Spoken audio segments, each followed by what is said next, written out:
Coming to you from the Oddball Podcast Studios in New York City. My name is Vin Forte, and you're listening to Oddball with Vin Forte. Go follow the show over on social media at Oddball Podcast over on Twitter. Mighty Vin for the personal account over on Instagram at Vin Forte NYC. If you're listening to the pod, go watch the pod. Yeah, there's that for an idea. YouTube.com/@Oddball Podcast to get absolutely everything. That's probably the number one way to support the pod. So at Oddball Podcast over on YouTube. Go subscribe. We got a big show today. It's off last week for Thanksgiving. So we're making it up this week. Not only did I bring a guest with me, we've got 2 big topics and then 3 fun topics to give you. So we don't have just 1, not 2, but we got 3 for you. Before we get into any of that, let's bring in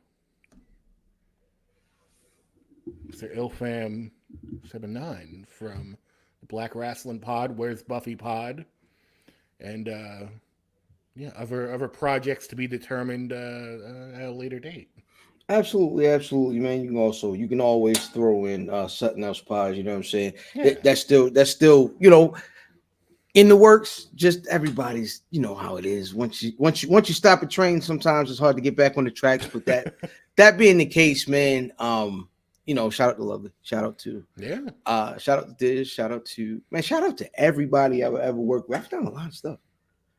You have done a lot of stuff. Like I've done a lot of things. I'm sitting there. Like if I sat and shouted everybody, like OG Buffy, like you talk about like Broccoli Balboa, Sister LK. You talk about Cal, of course, Mimi. There's a veritable like just a cornucopia of podcast personalities that I've done stuff with. You have been around the world and I. And I cannot find. No, I found my baby a couple of times. But no, man. It was dope. Shout out to Tony Brown as well.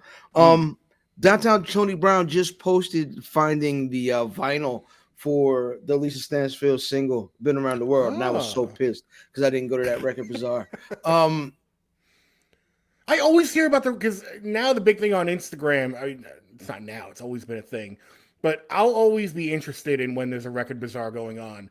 But I'll always see it a day later when everyone's posting all the records they got. Absolutely. It's like, usually because that could have been mine. They're usually on Sundays. Yeah. And I sleep in, and by the time it's 11, 12 o'clock, everyone's like, look what I got this morning. It's like, is it still going on? No, it ended. It was from 9 to 11. Yeah, no, it was funny because that happened to me last week. And I believe there's a record thing going on in Baltimore today. And yesterday was just too much. We went to a memorial service for my wife's uncle, and it was all the way out in the Eastern Shore of Maryland. So that's a hour and a half drive. And so you do that early in the day, you come back and you drive through. It was foggy as I don't know what yesterday here. So the Bay Bridge, which is a monstrous, right? Ooh. Just you can see. Excuse me. You can see anything left.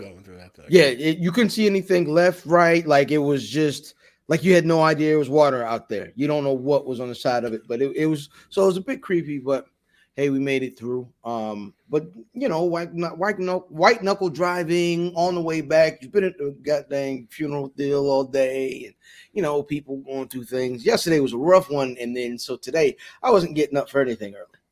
Yeah, no. It's your prerogative. You have to do that. But also that's why I didn't make the record bazaar today. Well, speaking of people having their prerogative, Sports Illustrated, who we're not having a good week for many reasons, mostly because they got caught putting having AI people write some of their beat articles. But outside of that, we're not going to get into all of that. But their prerogative is every year they pick a sports person of the year. And this year, it's Deion. Now, this may come as a shock to a lot of people, considering that the Buffs went 4-8 this season. Mm-hmm. And now that they've officially, they're not bowl eligible, they've lost their season. It's funny, now he's putting out that Nike commercial where it's like, dreams don't happen overnight. Like you gotta, well, you gotta remember, time. You gotta, but he's right. But he's absolutely right. No, but you got to look at the headline society we live in. People don't read the article, right? People do not read the article. They read the goddamn the hyperlink and the where you're supposed to click to read the story. You see the Twitter post, but no one clicks the actual article. They'll just hit the retweet. And the beginning of the season, they did some things, right? They were the headline. They made the headline at the beginning. And no, you don't have to sit there the whole season. You don't watch. These people don't watch college football. I don't watch college football unless it's my Vols.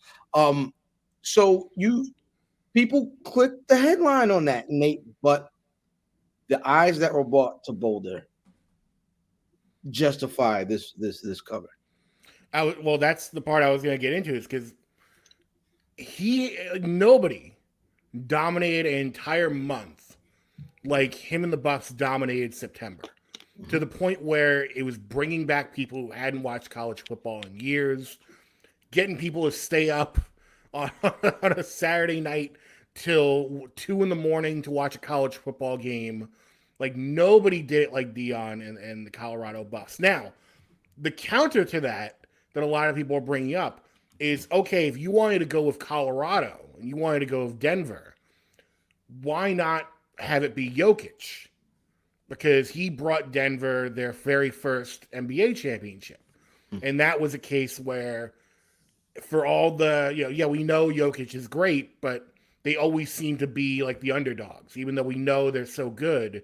Even this season, like, I've never seen someone win the NBA championship and the very next season everyone's right back to being like, wow, they can't do it again. It's like, why can't they do it again? They did it once. They got the same squad outside of Bruce Brown. Like, what would make you believe they wouldn't do it? But going back to Deion, yeah, I get it. There's always going to be Deion haters out there.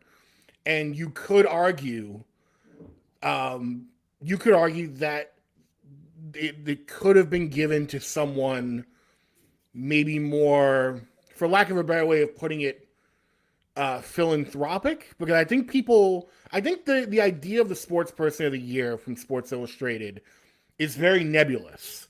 And some people think it's like the Time Magazine Person of the Year, where it's just the person who made the most headlines.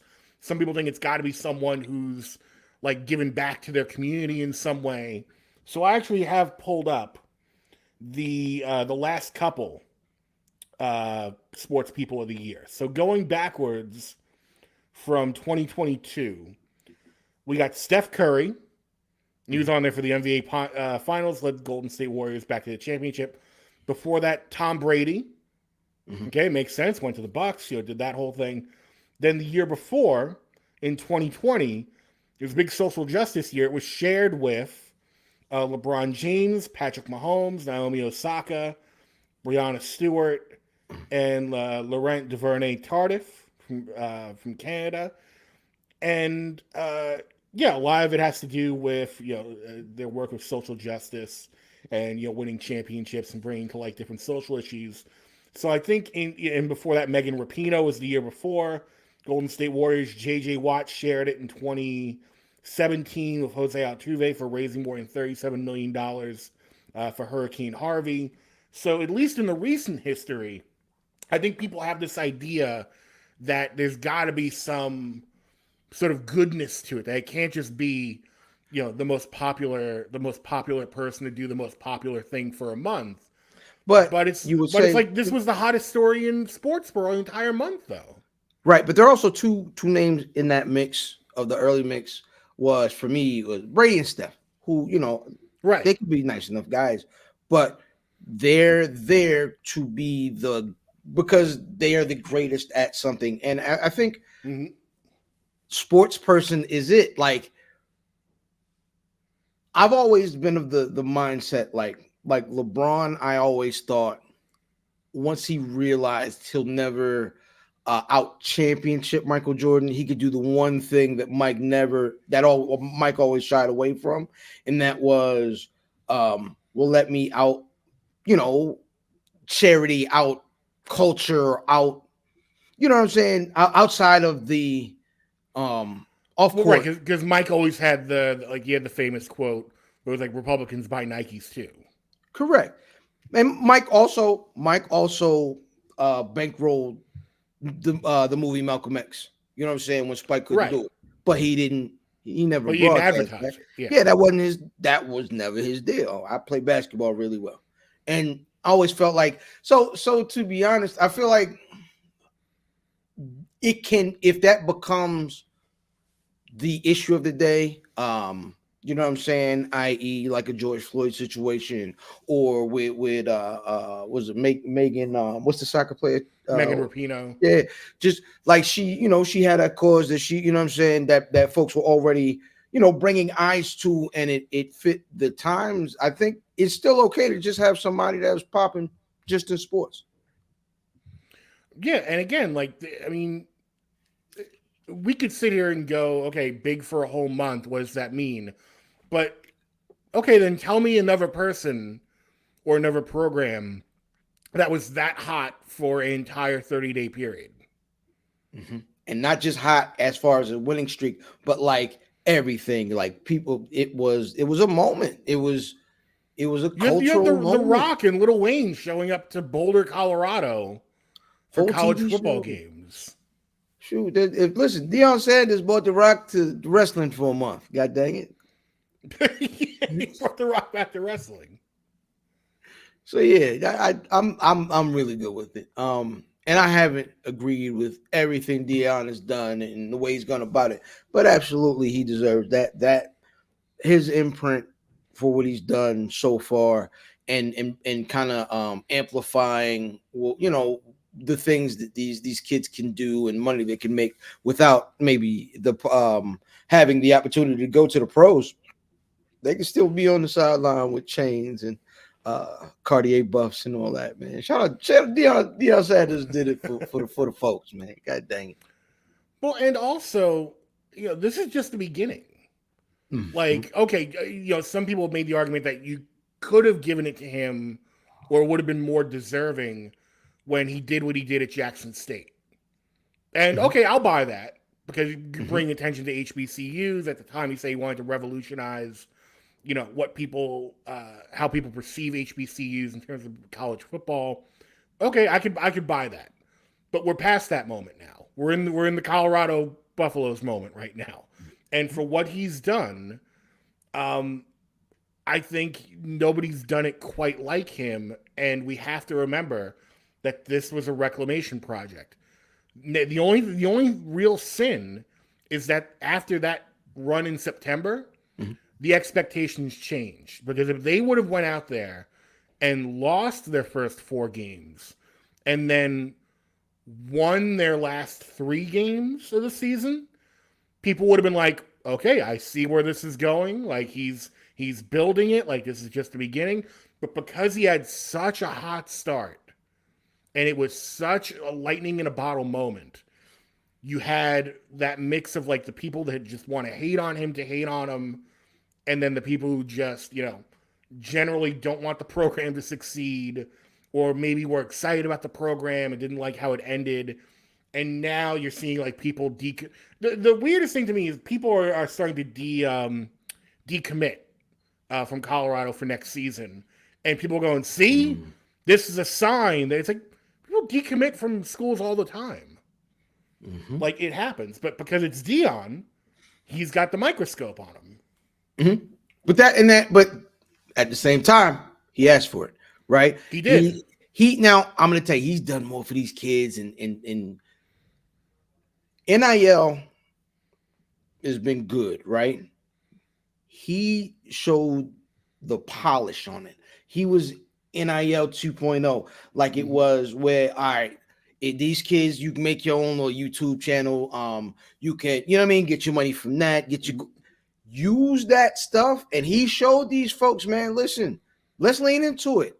Let's get it done. And I think that's part of the story, right? But then you talk about these kids decommitting. Like I said, man, people paid attention to the beginning of the story. They took a loss early and some folks checked out. And then when they checked back in, they were like, oh man, see, man, only what we was talking about. It was this wasn't even this. There was much ado about nothing, and that's incredibly revisionist. Sure, it's very revisionist and it's short-sighted. Because I like what you brought up about the NIL stuff, because that's stuff that we're not going to see flourish for 5 years, maybe even more, because you're going to have people come out of the woodwork years later who didn't make it to the NFL, because most people don't make it to the NFL. And those people go on to become high school coaches. Maybe they start a gym somewhere. They start, a local program. And you're going to see those people take some of the lessons they learned marketing themselves and use that to market themselves when they really have to, when they're starting their own business. Yeah, I think that's really important. I think the thing that they aren't talking about, and I think this sounds like a very Deion thing, is a very small percentage of people are going to the NFL. I'm going to show you how to flourish in life. If it is in the NFL, if it isn't, and these kids learn that, and I think that's probably more important than winning the conference, winning 10 games. It's they weren't they were never going to beat the goddamn Alabamas and Texases, and, you know what I'm saying? Georgia, whoever, you know what I mean? I'm not trying to be a prisoner of the moment. SEC football is fantastic. But speaking of winning, no, go ahead. I'll give you the last word on it. No. I was just saying what he's done is more important than what they would have done winning 5 or 6 more games. I think it's still his effect is incredible for these kids. It is. And speaking of winning games and tournaments and all that, the in-season tournament still going on right now. We're getting into the semifinals and the finals, so it's going to be we're getting into the knockout round. Then are we going to talk about the beautiful courts they've had? Some of the courts have looked good. Some of them have been blinding to the eyes. But it's been a success, though. Like, the ratings have been up in some markets up to 60%. What was it? A couple games where it was up like, I think 100% in a couple markets of people just watching these games because there's a little more juice to them. And this is what I said would happen. Like, people poo-pooed this tournament. And I said, look, if it's a random Friday in November when you normally wouldn't be watching a Knicks game, for example, and all of a sudden you know that Knicks versus Hornets is going to be the deciding game to the Knicks getting to the knockout round of a tournament, maybe you're going to watch. Yeah, I've always said, man, I don't watch the goddamn NBA before Christmas. I don't. For what? It's too many games. It's just like the Major League Baseball. But no, there's so many inconsequential games. Oh, it's why people sit all year. It's why, because one game isn't that important. But I have a son who is a fan of an out of market team, and I've taken, we flew down and took my son to a game out in Memphis for his birthday, and luckily Ja played. You know what I'm saying? We wouldn't have made that mistake this year, but there is a thing, man, with these folks doing something special to go out and go see these teams play, and somebody might be sitting because of rest or because they don't think a October or November ball game is that important to their season. You know what I'm saying? You got to give these folks reason to play, and you also give folks reason to watch. It's symbiotic. You know what I'm saying? Yeah, the players are getting more money, and the fans, like we said, okay, you may not like the court. I think they're going to retool the courts next year, but I think having special courts in general as an idea works because it's a very simple thing of you're flipping through the channels instead of just seeing a regular NBA game. It's like, oh, what's this? Why is the court different? Oh, it's a tournament game. Oh, this counts for something. Okay, like you're just more inclined to watch it. It feels special. Would it make sense if they had a tournament court, like a stock tournament court for everybody? You know what I mean? Yeah, I think so, but also I think they've been really big on the like city uniforms and the very like personalized homespun courts and jerseys lately. Yeah, I mean, I'm just because that's the pushback. There's always going to be pushback because it's something new. So Yeah. I mean, maybe just keep the course the way they are, and I'm just looking at points to tweak where people are complaining. But I mean, when you complain about the courts, I mean, if that's the worst thing that's going on, if the basketball is Right. good, if you care about the basketball, if you care about the game, then mission accomplished. Absolutely. And so I'm going to be watching. I cannot wait to see what the ratings are going to be because it's going to be in LA. And I know, or in Vegas rather, and I know they're going to play that up. Like you wait until they get to those semis in the championship, and they're going to make it a goddamn event. But speaking of events, look at these shoes. I don't know if you remember. I remember Latrell Sprewell's. Yes. I remember. Dear Lord, I tried to forget. Yeah, I was reading up on these before because they just popped up on my feed, and I had completely forgotten about them until I saw them, and then it was like a memory hole just like unlocking in my head. But I was like, why? I feel like I would have remembered these a little more, but there's a very good reason because they came out like near the end of his career. Like this was not like prime Latrell Sprewell. This was like 2002, 2003, which was still all-star caliber. But he was a couple years away from retiring at that point. These are terrible. Listen, he loved his spinners. Yeah, well, yeah, we knew those were the Sprewells. I mean, Latrell Sprewell is known for two things, and this shoe is doing both of them. It has those terrible rim-esque attachments on the ankle, and those shoelaces are choking the F out of this guy's foot. This guy, yes, this is his whole career in the shoe. I hate it for him. I hate it. His whole career in a shoe. This is insanity. Bless his heart, he probably made a couple of dollars off of these, but man, this is nasty work. The nastiest. How much? Like if someone came to you and was like, "Hey, I got some old stock of Sprewells," how much would you pay for them? Right now on eBay, I checked, they were going for, honestly, for shoes from the early 2000s, not a lot, like 200. I'm not. You'd pay me. I got to store these somewhere.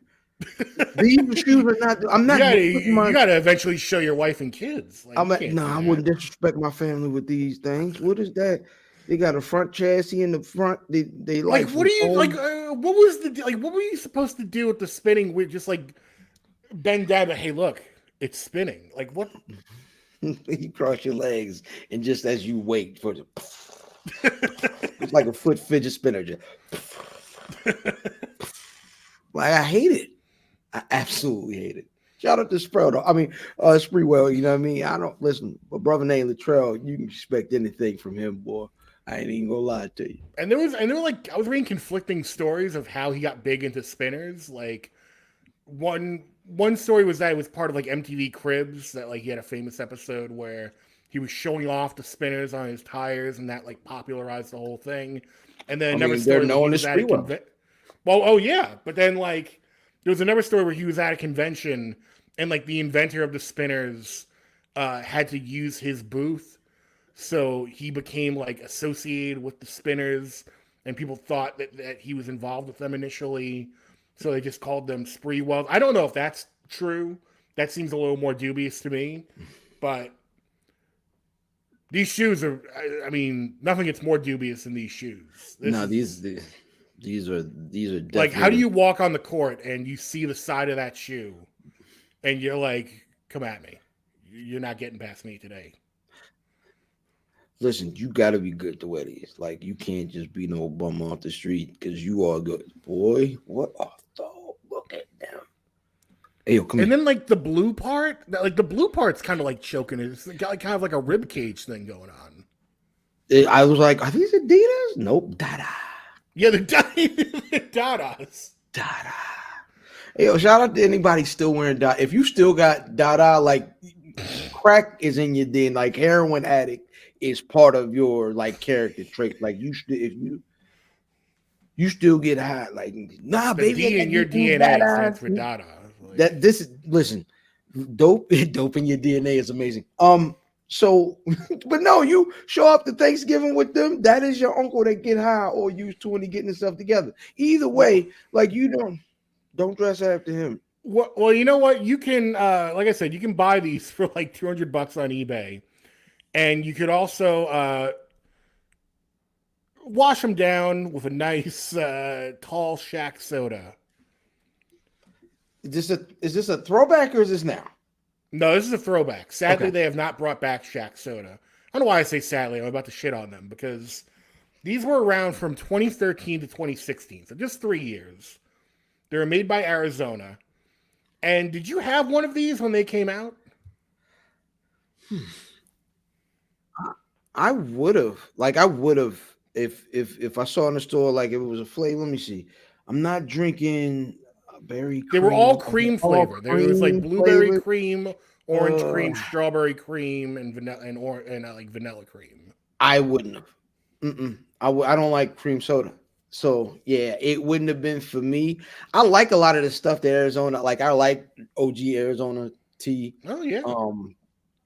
They had like a honey iced tea that came out a couple years ago for a little bit. That was really good. They did. This was around the time they were getting kind of weird. They had like a cherry lime Ricky soda around this time. Yes, that's a jam. That was very good. Yeah.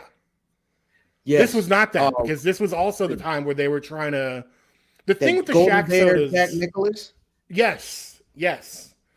But this was around the time where they were trying to do like healthy sodas, so it wasn't even like really that carbonated, and it just tasted like it had a lot of like green tea in it. Like I remember drinking the orange cream one. That green tea. Mm-hmm. Yeah, but like I remember drinking like the orange cream one and just feeling it tasted like hibiscus or like guarana, like just like weird herbs. I could taste the flowers. Yeah. Not very Shaq-like considering he's now hawking fucking Shaq-a-roni pizzas. Shaq-a-roni pizzas. It's amazing. Come and eat a pizza, pepperoni, and have some other toppings. Is that your Shaq?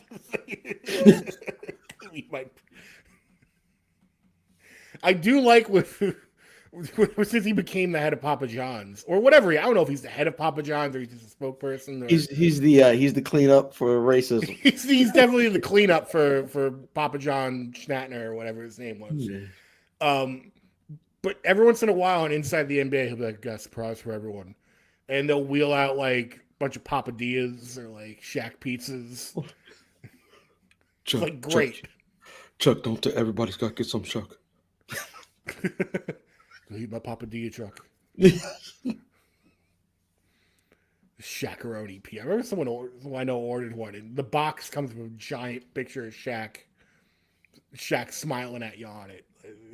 Like, remember when the thing to do at a sneaker store was to have the actual 22 size shoe in the store? Remember that was the thing, like to advertise the Reebok people pump? Like, wow.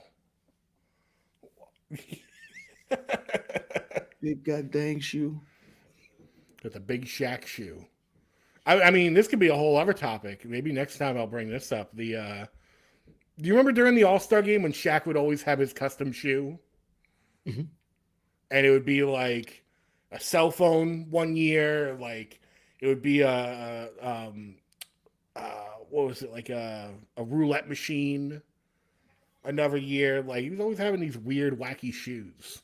Mm-hmm. Hey, listen, Shaq is very charismatic. But he's also very savvy. He knows. Yes. I always tell this to like, people that I'm cool with and whatnot, man. It's cool to be cool, but it's cooler to be successful. And Shaq always like will go over the line and he's willing to do the things a lot of folks won't, that are quote unquote cool won't do. And his success tells it, man. You gotta give it up to Shaq. Shaq's done a lot of goofy things. Shaq isn't scared to be goofy, but that is a big piece of what his success has been. So, I mean, even stuff that you don't even think about that he's making millions off of. Like, people forget he's got a whole line of sneakers that are just sold, I think, in Walmart. I'm not wearing them, but yeah, absolutely. The Shaq shoes. Because he's like, look, I want people to have nice, affordable basketball shoes. Now, here's the problem. First of all, I mean, everyone's going for the Nikes anyway. I'm not gonna, we're not gonna deny that. But correct. And the only problem is if I know if I send my child to school with those, first of all, my whole entire big family, they're gonna call me a goddamn bad parent, right? And secondly, he's gonna spend a deal of time in school defending himself. Like, what in an age of kids wearing, Detroit's going crazy. In an age where kids will wear what are those clogs? Crocs to school every day. Yeah. They will still crucify you for coming to school in a pair of Shaqs. And I think a big reason for that is that they make these Shaqs look like a lot of other shoes. And then that's the secret to it as well. They make them kind of look a little inconspicuous so that moms will get them. People who don't know any better will pick them up. They'll go, oh, Shaq shoe. Oh, look how little this costs. Like, but look, he's in with the Shaq shoes. He's in with the General. Like, he's doing it all. They got dang slogans pop up right in your head. Shop at the General and save some time. Wow. Our final topic today.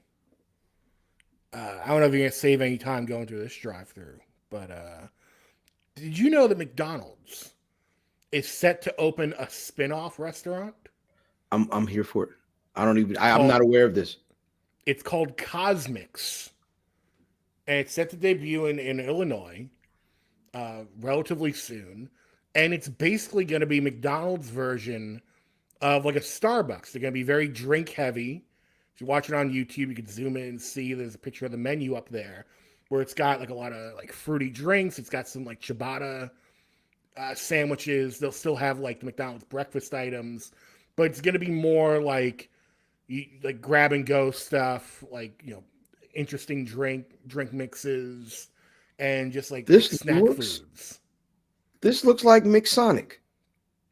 It does look a little like a McSonic. Like the menu is like, all those slushies and all that, and they push the milkshakes and slushies and all that.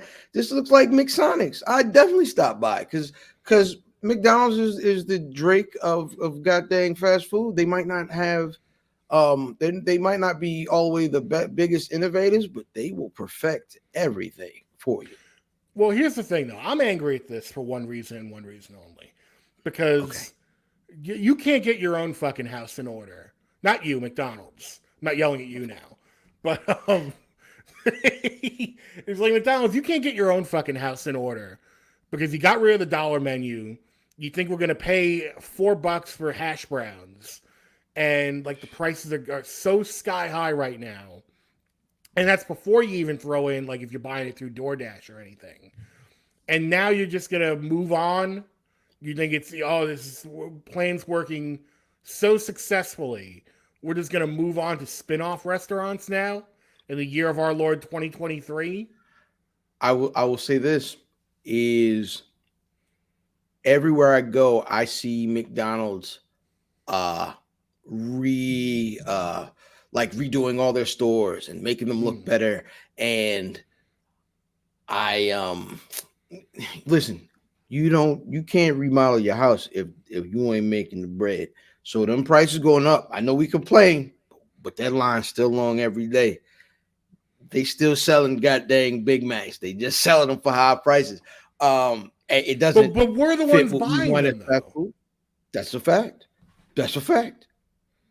And so what they gonna do? They're like, all right, well, the more we tweak, people love the goddamn McCafe drinks. They got that.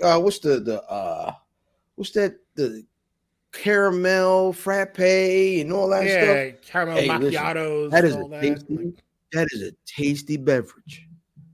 That is a tasty goddamn beverage. You can't do them every day. You're gonna have diabetes. No. But it is a tasty goddamn beverage. I don't know. I think, and again, like you said, we still buy it. So it's not like, it's not like they're wrong inherently, because if they raised the prices and we all stopped, then they'd have to look at their game plan and rearrange some things. But no, exactly. They're expanding. So I don't know what that says about us as like a capitalist public or like the buying public. I mean, I guess it just means that like there's a higher limit than I thought on us buying fast food. I think we've built McDonald's into our they're like the standard, like we into can't live without it kind of thing. Our lives. Well, it's a thing that there were two things that we used to go to McDonald's for. It was fast and it was cheap and it tasted good enough, right? Yeah, right. But forever you can't have all three. I've been saying this all week. I swear, I've been saying this all week. Fast, cheap, good. You can't have all three consistently. No. You cannot. And McDonald's is fast. It is no longer cheap, but it does taste pretty good. So now you can only have two. But here's the thing. Does it taste pretty good? Or are we so used to the taste of McDonald's that it tastes good to us? Because I think about this with something like Pizza Hut, where around here in New York, there's not really a ton of Pizza Huts anymore. But there were when I was a kid. And when I was a kid, loved Pizza Hut. That pan pizza taste and like that sweet sauce. Like if you give me a Pizza Hut pizza right now, I would be thrilled. But I'm sure if I never grew up with Pizza Hut and still lived in New York City where I have access to every great pizzeria in the world, and then someone handed me a Pizza Hut pizza out of nowhere, I would go, this is garbage. But because I know it my entire life. I know how you people are about your pizzas up there. I like a flat look. You almost look at it as something different. Big flat pizza you can fold is fine. One big giant slice is cool, but it almost isn't the same food as like the little personal pans. Little thick, you know what I'm saying, with whatever toppings you want on it. I almost feel like they're different food items. So I think that's maybe how you have to look at it, as like a gourmet burger or a smash burger made off the grill isn't the same thing as whatever that patty is that McDonald's gives you. But it is a tasty whatever it is. Yeah, it's not like one of these guys on YouTube where with the guy, the Cajun guy who slaps the butter on the okay, now I'm gonna make my Cajun chicken, y'all. Mm-hmm. Go 5 pounds of crawfish. Like it's funny, we were just talking about that exact guy in the chat yesterday. Shout out to Callum Mimi. But yeah, Cosmics. I know exactly what's gonna happen too. It's gonna open in my area. Everyone's gonna be hyped for like a month. And then people are just going to go to the McDonald's instead. And this thing will close in like a year. Or I'll be proven wrong. I wonder if there's that Chick-fil-A Blue thing that was supposed to be open in College Park, which is a half hour away. So I'm not going a half hour for fast food. But if I were ever find myself in that area, I probably would have checked it out. I wonder if that's still open. If it still is, it's during we usually make it out there for like the state championships. That's where they play out in College Park at University of Maryland. Maybe I'll catch one of those. But it's the same thing where they had like special menus, like they had like wings and burgers at a Chick-fil-A. And maybe I'll try it. I like something different from time to time. Well, you know what? If you want to try something different, if you want to check something out, if you want to get your fix of IllFam, tell them where they can find you.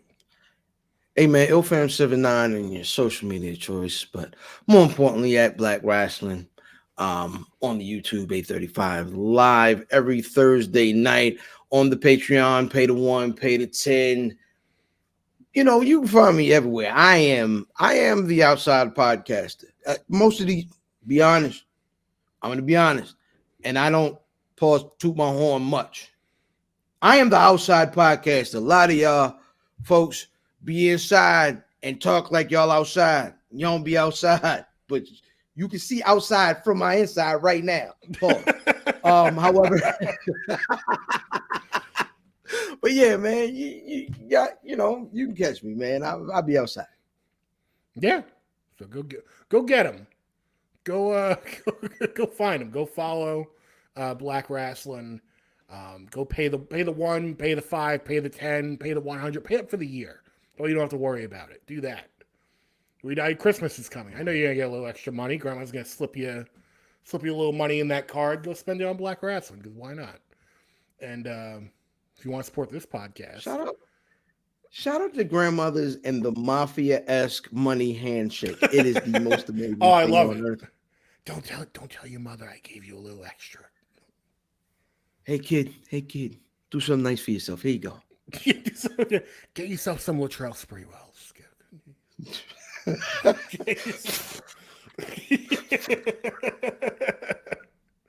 But go follow this podcast over on YouTube, youtube.com/@Oddball Podcast, or wherever you get your podcast from, over on Spotify, Apple Podcasts. You know where to get your podcast from, because you're listening and or watching one right now.